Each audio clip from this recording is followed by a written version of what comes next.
Hi, welcome back. This video will look at the customization settings on your blog.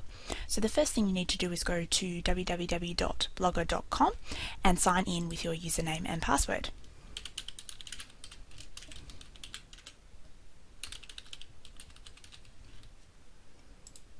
Once you've signed in, you're immediately navigated to your dashboard. The dashboard is where all your blog information is stored, and you can edit and alter this to your personal preference.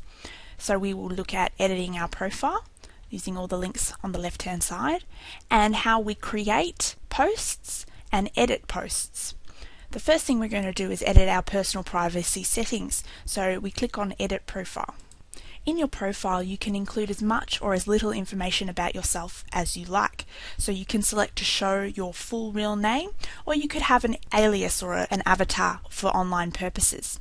You can also choose to show your email address. So what I would suggest that you do is really take a good look through all the settings that are available on the blog and place checkmarks beside the information you don't mind including, and uncheck anything you don't want to include. So you can elect not to share your profile at all just by unchecking this box here, but you might like to have an online alias and share that profile information there. The kinds of things you can alter: you can add a photograph of yourself. You place a check mark in the field available here and you click on Browse. From Browse, you can search your computer for the appropriate photo, so you can select whichever photo that you would like.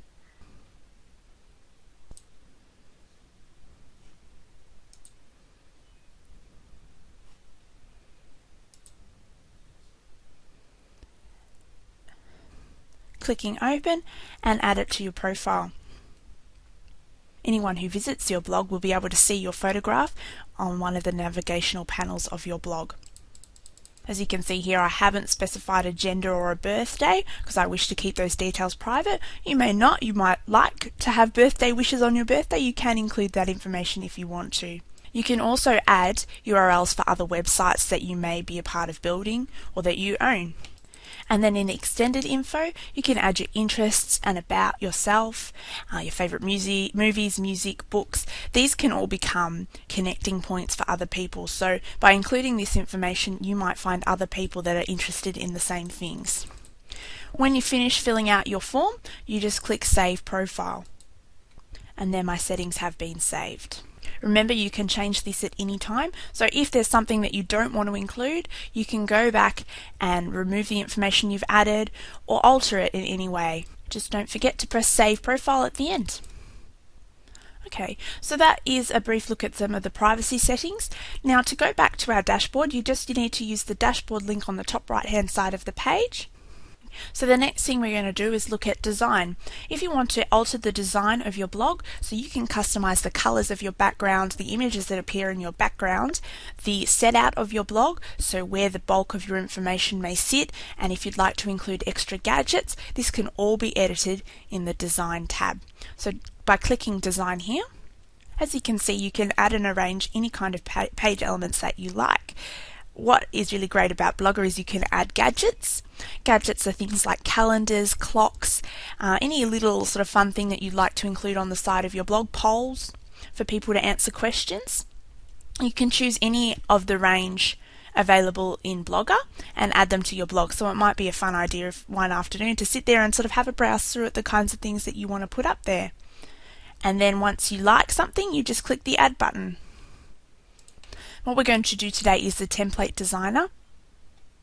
So this is altering what our blog looks like to the general public. You might like to select a different theme. You can browse through all the ones that they have available. And then by switching between the tabs, you can alter other settings. So in background, you can alter the color theme. And the layout, you can change the way the gadgets sit on your page and where the blog posts appear. And in advanced, you can alter the font and the text colors of specific elements on your page. So I might like to change that to blue, and below here you can see the effect that the change will have. So obviously we can't see that, so I'll change that back to white. Once you've changed the settings to your liking, you just need to go to the top right hand side and click Apply to Blog, and all the settings that you've changed will then be applicable on your blog page. When that button is greyed out, you can click Back to Blogger to go back to your blog.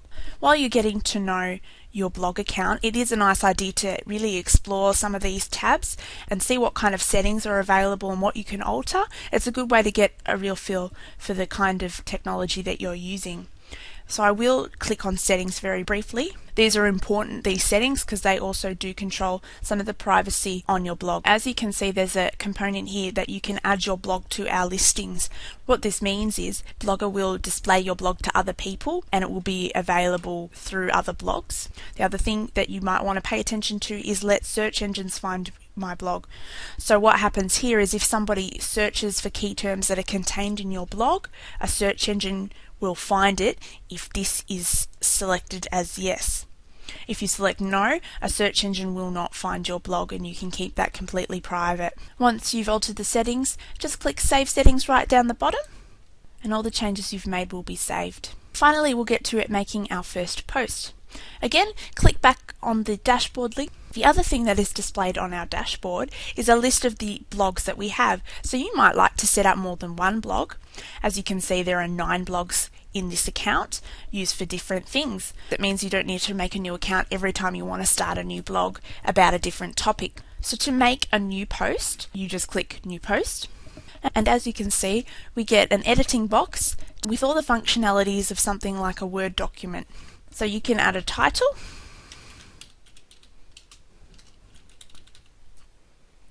and begin typing your first post.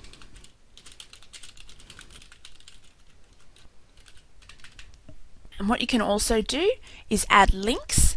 So if you would like a word to be linked to a website, highlight that particular word and click on this little link icon in your editing panel.